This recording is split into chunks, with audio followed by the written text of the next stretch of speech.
За сайн байцгаана уу. Амралтын өдрийн мэнд хүргэе. За өнөөдрийн видеогоор бид бүхэн заавал геолог уулуурхай гэхгүй тийм ээ. Харин өөр төрлийн сэдвээрээс ярилцъя гэдэг энэ видеог бэлдэж байгаа. Тэгэхээр өмнө нэлийн дээр нь асууж байсан да нэг орон нутгийн харилцаа Австрали руу яаж явдаг юм бэ? Энэ талаар нэг судлаад мэдээлэх боломж байна уу гэдэг. За тэр үний ерөнхийдөө асуултанд хариулах гэсэн маягийн мэдээлэл орж байгаа. Гэхдээ жоохон мэдээлэлээ халиад нэг жоохон хадварсан байж магадгүй. За ер нь бис нэлээд сайн судаллаа, уншлаа, хүнээс асуулаа. Мэдээлэл цуглууллаа. Тэгэхэд бол ер нь орон нутгийн харилцаа бол яг хайгуул хийгдэж байгаа талбай дээр орон нутгийн хүмүүст бол ер нь хүндрэл гардггүй, ер нь байхгүй гэж хэлж болно. Ер нь бараг л нэг ойл гэсэн үг. Яг багасаа зүйл одоо байгаа хахалаа. Тэгэхдээ ерөнхийдөө салбарын хэмжээнд бол энэ асуудал байхгүй гэж хэлж болно. Яагаад тэгэхээр зэрэг одоо хайгуул ажлыг эхлэхээс өмнө тухайн лиценз эзэмшигч компани орон нутгийн одоо нөгөө хүмүүсүүд одоо консул гэдэг маань одоо зөвлөл орон нутгийн зөвлөл гэсэн. Нутгийн зөвлөлийнхэнтэйгээ холбоо тогтоогоод ерөнхийдөө хайгуул ажлыг хийх гэж байгаа мэдэгдээд тодорхой хэмжээний харилцан тохиролцоонд хүрдэг юм байна. Яг гэрээ гэж хэлэхдээ гэрээ байгуулдаг үг гэсэн би ягсан олж үзээгүй. Мож болгоно бас өөр байгаа гэх шиг одоо баруун Австрал одоо миний хувьд баруун Австрал мужийн энэ орон нутгийн харилцааны талаар нэлээд судалсан. Мэд Queensland муж тэгээд энэ бусад одоо мужуудын Тасман гэдэг ч юм уу бусад мужуудын бодлогууд нарай бас жоохон өөр байх шиг байгаа. Тэгэхээр нийтлэг нэг ч гэсэн дотор жоохон өөр байх шиг байна. За миний өнөөдөр ярих эрхөвчлэн нэг баруун Австралийн салбар одоо муж дээр тулгуурлаж байгаа учраас ийм байгаа. Тэгээд одоо орон нутгийн зөвлөлтөй компани удирдлагууд нь холбоо тогтоогоод тодорхой хэмжээний буюу дэд бүтц, боловсрол, эрүүл мэнд, тийм ээ, санхүү, бизнес энэ болгоныг дэмжсэн хөрөнгө оруулах тийм тохиролцоонд хүрдэг юм билээ. Одоо их зэрэг юу гэсэн нийт олон нийт рүү чиглэсэн юм. Яг зүгээр тэр ганц нэг хүн рүү ч юм уу эсвэл хэсэг бүлэг хүмүүсүүд рүү чиглэсэн биш. Тэр орон нутгад амьдарч байгаа бүх ард иргэд одоо хүмүүсүүд рүү чиглэсэн ийм тохиролцоонд хүрээд мэдээж тохиролцоонд хүрсэн тохиолдолд орон нутгийн иргэд нь хайгуул ажлыг эхлүүлэх зөвшөөрлөх юм уу одоо юу гэх юм хэлцэл тохиролцоонд хүрдэг юм байна. Тэгээ хайгуул ажлыг эхлүүлэн тэгтээ бас нөгөө тодорхой хэмжээгээр одоо орон нөгөө зам харгуугаа яаж одоо ашиглаж юм тийм ээ. Тэдний орон нутгийн өв соёл урсгал зүйлд ямар хөө байдлаар хандаж юм гэх мэтлэн хяналтыг тавина. Заавар зөвлөгөө өгнө. Гэх мэтлэн байдлаар ингээд харилцсан хоорондоо ойлголцоод ажил нь явагдах юм байлээ. Манай Монголд бол байдал бас өөр байдаг тийм үү? Эсрэгээрээ байдаг. Одоо хайгуул ажил хийгээд бид нар ингээд хээрээр явдаг. Яг бодит болдог байдлыг үл тэр хайгуул ахалж байгаа геологч одоо хэн бэ гэдгийг. За Боцорог миний бий. За орон нутгад амьдарч ирсэн малчин болд хоёр. Яг энэ хоёр хүн л уул орой дээр тулдаг. Тэр жалганд ч юм уу уул орой дээр тулдаг. Аль нь шийд гарах хэрэг байхгүй. За геологч бол мэдээж цалингаа бүтэн авахын тулд өрмөө тавьчихыг л бодно, хайгуулаа хийчихийг л бодно. Нэсэд нэг 2 өдөр 3 өдөр л хайгуул өрмөө зогсоох эрхтэй. Тэрнээс өөр том шийд гаргах чадвар байхгүй. Тим хүн явж байгаа. Тэгтэл нөгөө талд нь малчин нөгөө болд одоо ямар нэг байдлаар буруу ойлголттой. Одоо уул урхахан ирээл бошоохон нутгаач нь алт эрдэнцийг одоо ухаж аваад илбэлээл ухаал одоо төнкөөд харнах хүлдээгэл ачаа явах чинь гэсэн буруу ойлголттой. Энэ хоёр хүн л яг хээр тулдаг. Хэрүүл маргаан төрн үл ойлголцол төрн. За бүр заримдаа буу шийдэн төржсэн тохиолдол манайх мөр мэддэг байгаа тийм ээ. Ийм болт юм. Тэгэхээр энд маань болохоор зэрэг Австралийн жишээн дээр тэгдгүүрээс бүгдийг дээгүүр нь зохицуулчихдаг. Дээгүүрээ шийдлээ хүрээд шийдэл төрөхгүй нь хайгуул ажил эхлэхгүй.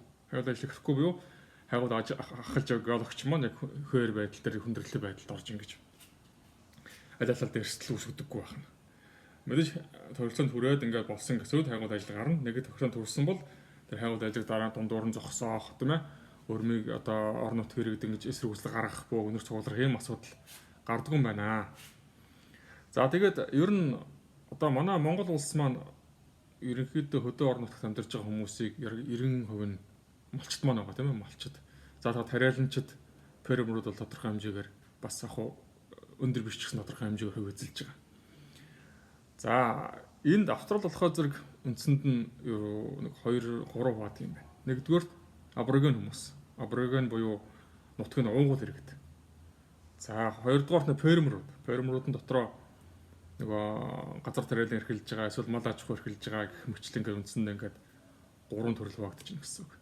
Энэ хүмүүстэйгээ хайгуул ажил эхлэж байгаа компани маань харилцан тохиролцсон түрээд зөвшөлдсөд хайгуул ажил эхлэж болно гэсэн үед ажил явагддаг байна гэсэн үг. Тэгэхээр дараагаар нь үе олгогдсон байдал ингэсэн одоо зөвхөн геологч хүний толгой дээр буусан шийд гарах хэрэггүй хүн одоо тэнд чинь гарч ирээд шүү дээ. Хайгуул ажил бүтэн зогсоох хэрэг байхгүй.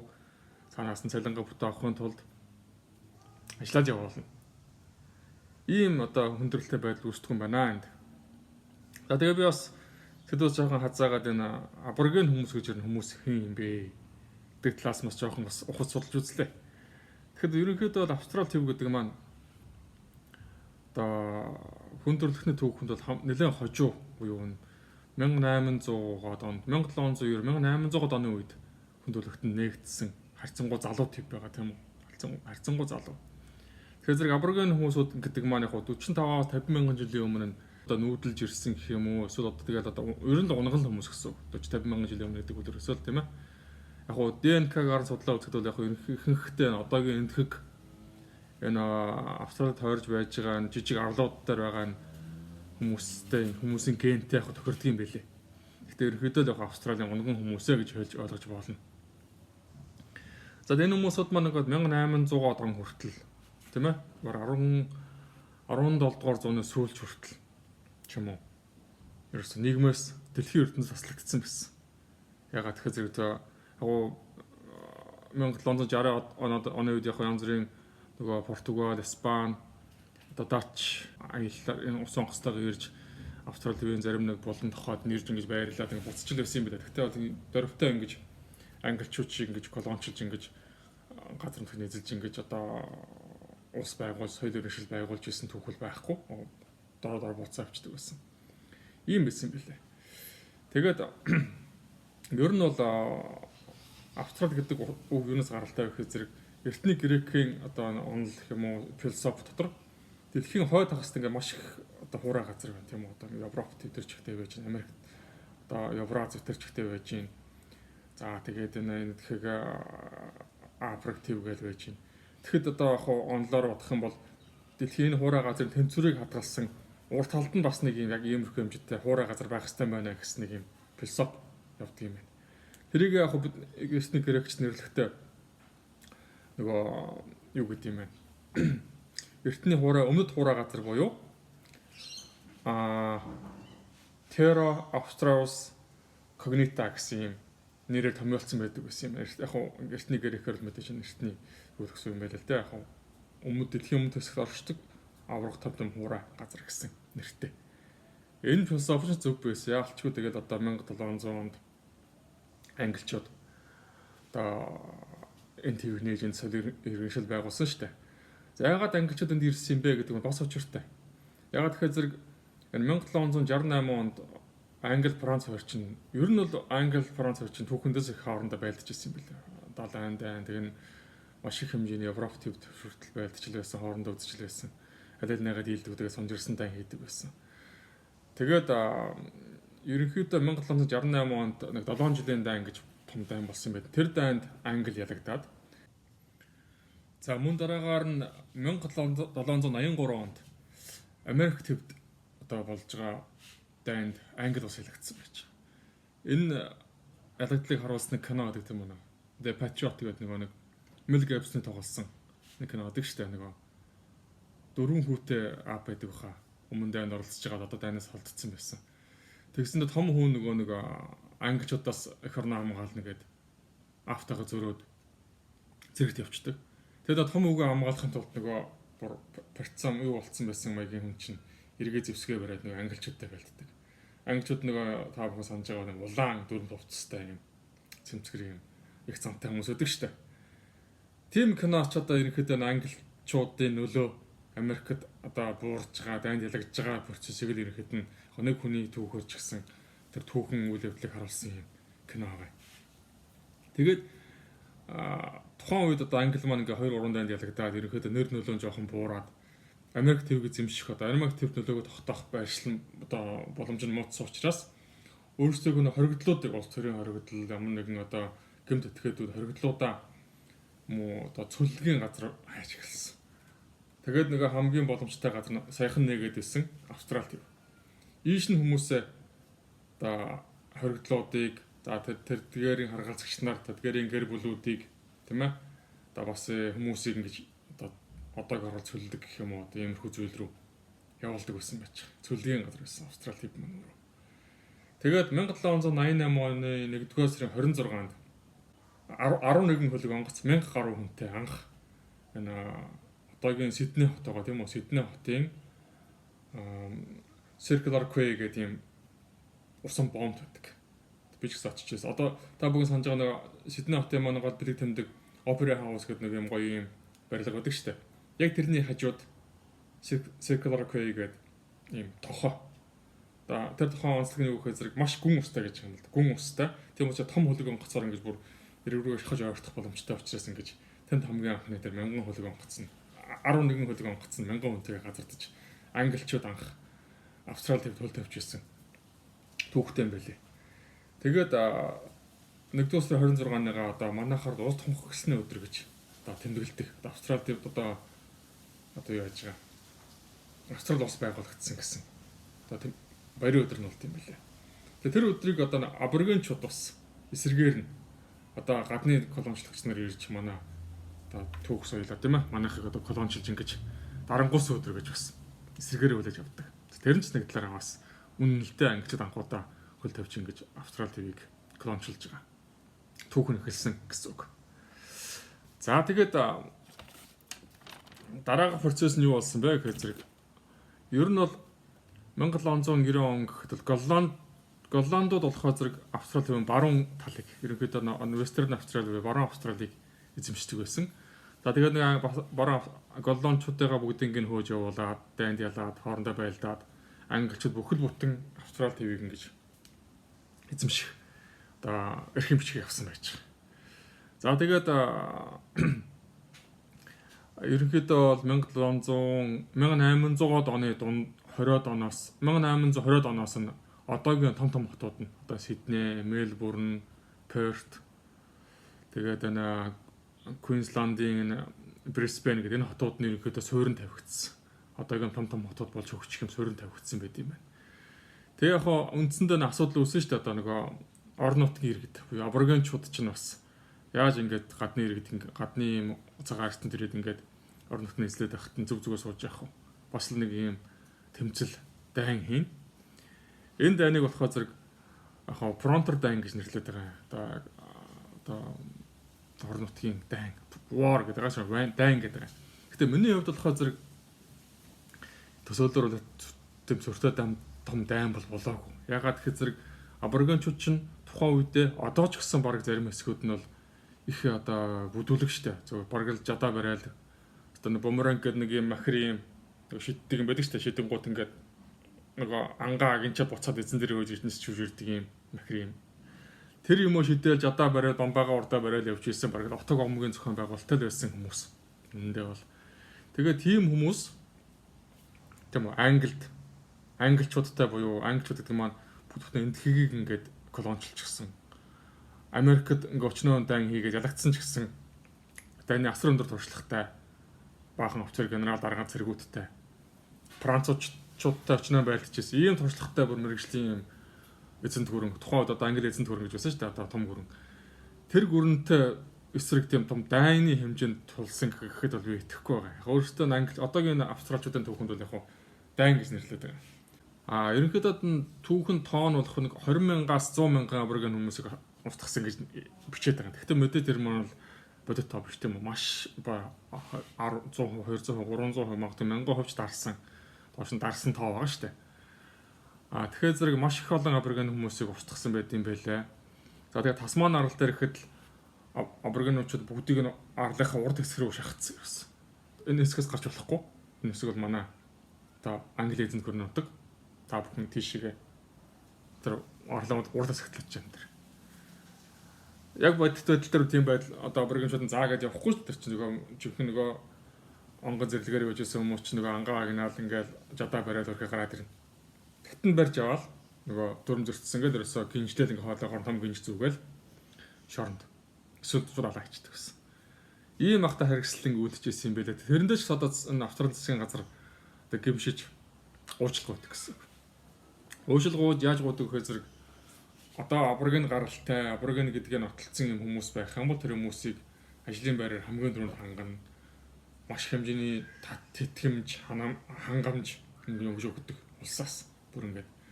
Аборигены хүмүүсийг одоо харах юм бол нийгмийг идэвхгүй, маш идэвхгүй. Ерөөс ажил хийх сонирхол байхгүй. Энд тэнд хар тамхи татсан, архиусан, одоо олон нийтийн газар бие авч явж байгаа бол үнэхээр хэцүү. Тэр хоорондоо хэрэлдээл, зодолдоол хүмүүсийг ингээд зүгээ авч байгаа хүмүүсийг хоргоогоол амар нөгөө иргэдийн амгалан тавин байдлыг үнэхээр алдагдуулдаг тийм одоо хүмүүс байдаг. Гэтэ яг одоо Америкийн тэр нэг харууд, Мексикууд одоо өөр орны хэцүү хүмүүстэй тийм асуудах юм бол мөрөөрөлдөж аваас. Тэгж нэг олон нийтийн газар л тэгж жоохон бие зөксгөө авч явахаас л биш. Тэгж ахтар хатам хүний 8 хийгээд ингээд хүний 8 хийгээд тийм ээ галц зэвсэг эзэмшээд хоорондоо буудалцаад хүн амтан буудаад ингээд байдаггүй. Ястаж хавс мөрөөрөөр юм бэлээ. Тийм хүмүүс байдаг. Тэгээд одоо бол ер нь бол аборигенчуудаа ерөнхийд нь бол 1900 он гэхэд бол бүрэн ерөнхийд нь эсрэг үзэл болгоод дарж аваад. Яг гол дайн нь бол 1800 оноо 1830-аас нэг 1860 он хүртэл идэвхтэй явагдаад тэгээд ерөнхийд нь 30 дарсан юм байлээ. Ерөнхийд нь эсрэг үзэл болгоод бүгдийг яагаад авсан. Одоо Тасман арал дээр Black War гэдэг дайм болсон байдаг. Энэ Queensland одоо Сидней байгаа хотын New South Wales гэж мууж байгаа. Энэ мууж төртөл одоо Toronto дайм гэж дайм болсон. Тэгтээ бол яг өөрсдөө бичгтээ хүн амынхны ихэнх хувийг нэлээд хувийг устгасан гэж ярьд юм билээ. Тэр зүйлийг манайд яг дайн уу. Дайн гэдэг бол арай өөр тийм үү. Хоёр айрам хоёр талаасаа баг хүч тэнцүү. Аль аль нь хохирсон амирын болно шүү дээ. Тэгэхэд бол би олон англи зэрэг үхээгүй л ахж бодож байгаа ярьдаг. Ахтар нууж хаагаад ингээд байдаггүй. Яг тэр хэдэн аборигены хүн өгсөн гэдгийг тоог бол өөр нуусан нуугаагүй одоо ч гаргах хэцүү л баг. Яг хэдэн хүн амирагдсан, хэдэн аборигены байсан яг ийсэхэд бол. Тэгтээ бол тэр 1800 оны болоод өнгөрсөн зүйлийг бол одоо ингээд шүгөөд авахгүй хэл та. За тийм байдаг юм байна. Тэгээд ер нь бол австралчууд өөрсдөө ингээд хоёр гиншлээ байгуулад энэ Австрали гэдэг улсаа зохицлон бий болгоод явсан байдаг юм байна. Тэгээ яг хүн амынхын тоо ингээд тогтмол өсөд явсан. 1900 оны үеихэд 3 сая орчим хүн амтай. Тэдний хөвчлэн Англиас, Голландаас, Хятадаас бас маш их хятад хүмүүс бас нүүдэлж ирж ажиллаж ингэж амьдарч ингэж одоо Австрали улсыг одоо дүй зэрэгтэй ус болоход нас хүчин зүтгэж байсан байт юм бэлээ. Ер нь Европоос Хятадаас хүмүүс ирсэн байдаг. За тэгээ 1851 онд Australian Gold Rushes гэдэг одоо алтны нөгөө уулуурхайн алтны нөгөө юу маш их хэмжээний алтны шорон ордод илрээд тэрийг олборлох гэсэн Европоос маш олон 100 мянган хүн баг хэдэн сая хүн нүүж ирсэн. Одоо нөгөө юу авах гэдэг алт олборлох гэдэг. Тэгээд тэр нь сүүлдээ өөрөөсөө бас баг тийм нэг юу маягийн улс маягийн болц байгуулагч үтсэн байгаа шүү бас. Өрх барагчтаас нөгөө татварын алтны авж байгаа татвар их байна. Дарамт их байна гэж хоорондоо эвлэлтний гэдэг толгой байгуулаад бас нэг уурхачдын маягийн дайн хийсэн түүх бас байд юм бэлээ. Яг дайнч гэх юм уу, бослогч гэх юм уу гэж бас хийж ирсэн. Тэгээ яг ерөнхийдөө бол дарагдаад ингээд эв зүүндээ ороод зохицуулалт нь хийгдээд явсан. Тэгээд 1860 онд гэхэд Английн харьяанд байсан хэдий ч 1880-ад оны үеэс эхлүүлээд ер нь Австрали улс, Австрали хүн гэдэг үзэл гарч ирсэн. Одоо яг тэгэхээр энд маань одоо 2-3 үе явчлаа шүү дээ generation. Тэгэхээр зэрэг одоо баг Англид очиж үзээчгүй, Английн тухай мэдгэчгүй тийм шар цагаан артай хүмүүс гарч ирж байгаа гэсэн. Жихний австралчууд гэсэн. Тэгээд 1880-ад оноос хойш Австрали улс гэсэн үзэл баримтлал явагдаад ерөнхийдөө бас ингээд Австрали улсын одоо бий болох процесс нэхэлсэн байт юм байлээ. Тэгэхээр одоо болтол Английн эзэн хатан хааныг одоо зоосон дээр Английн хатааны зураг өгдөн шүү дээ. Тэгэхээр одоо болтол бэлэгдлийнхаа төвшөнд одоо мэдээж нэг улс төр эдийн засгийн хувьд мэдээж Англиас хараад одоо хамаардаг л дээ. Гэхдээ бол бэлэгдлийн төвшөнд бид нар Английн одоо колони байсан гэдэг ч юм уу. Хатан хааныг Английн хатан хааныг бид нэр эрхэмлэн дээдэлгээ гэсэн зүйл явдаг юм байлээ. Канад ч гэсэн адилхан. Канад ч гэсэн зоос бас Английн хатан хааныг сайхан болохоор одоо ч гэсэн бас ингээд одоо бэлэгдлийн чанартайгаар ингээд дээдэлж явдаг юм байлээ. За ингээд ерөнхийдөө сэдвээс жаахан хадуураа явчихлаа. Сонирхолтой байсан байх гэж найдаж байна. Дараагийн видеогоор уулзлаа, түр баяртай.